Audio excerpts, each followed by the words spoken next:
Hi, everyone, and welcome to this Hall of Fame edition of Fox 9 Sports Now. I'm Jim Rich. Well, coming up on tonight's show, we had the great honor to chat with the only two managers that Joe Mauer had in his 15-year Major League career, Ron Gardenhire and Paul Molitor.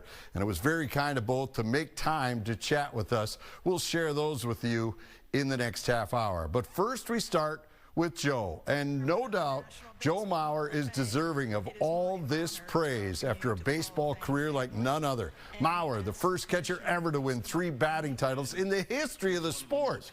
And today, his place in baseball history is now secure forever. Mauer becoming the 7th member of the Twins to be welcomed into baseball's Hall of Fame, enshrined with 3 other greats of the game this afternoon. His speech was a lot like his game, measured and in control, but when it came to his dad and Grandpa Jake, that's where the emotions burst through. My dad and Grandpa loved the game, and they loved to share their knowledge of the sport. They were the first to see a potential in me and believed in my abilities long before I did. From the very early days of homemade pitching machines in the garage to lengthy voicemails left after my big league performances, their guidance never wavered. Even at the end of my career, as my grandpa's eyesight was failing, he would stand right next to his TV in a batting stance and go through my every at-bat as if he was swinging alongside me.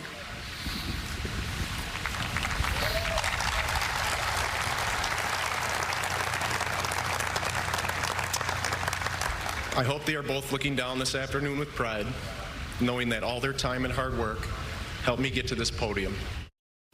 Joining us now from Cooperstown, the manager of Joe Mauer. When he first walked into your office, what were your thoughts of Joe Mauer? You heard everything, right? He was the #1 pick overall. You'd seen him, but to actually have him in a Major League clubhouse, did you think that that's where his career was heading from day one, Cooperstown?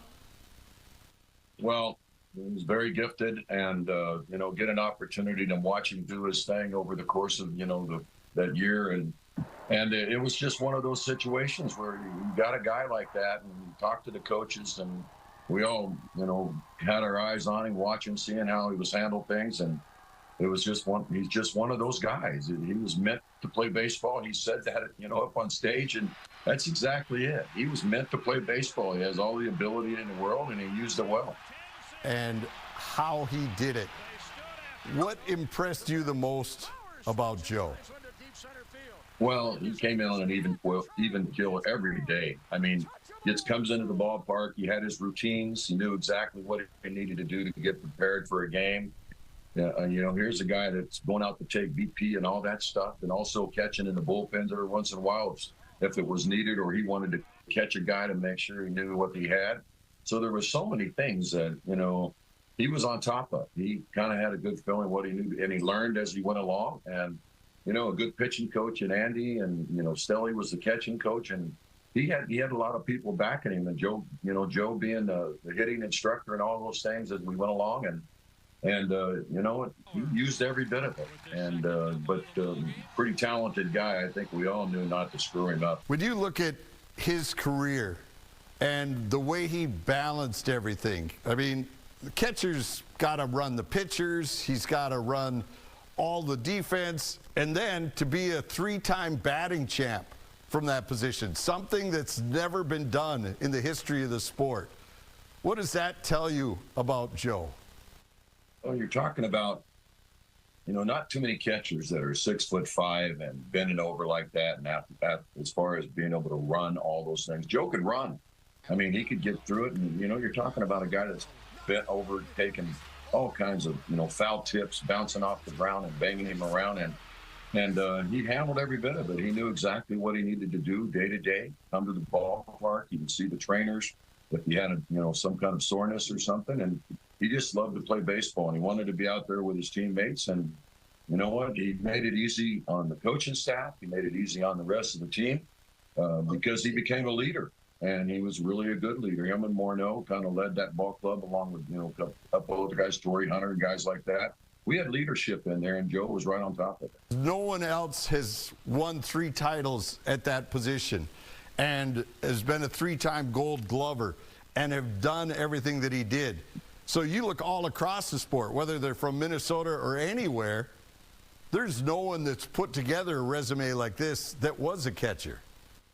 Right. And, I mean, there's been some great catchers. Believe me, I grew up in Oklahoma, and Johnny Bench was one of the best I've ever seen, blocking, throwing, hitting, the whole package. And, you start trying to figure out what Bench did. Well, he was a little power guy. He could hit it out of the ballpark, and then he also caught and threw people out. And Joe had a different philosophy, but he could hit home runs too. But he also was a 330 hitter. And he knew that it was all about, getting your at-bats and all those things. And you think about it, if we finish an inning and Joe Mauer comes out and he's leading off the next inning, can you imagine how hard it is to run in the dugout, get rid of the, shin guards, get rid of the pads, and then you don't really have that much time to go up there and take a swing and get loose. So Joe figured it out and knew exactly what he needed to do.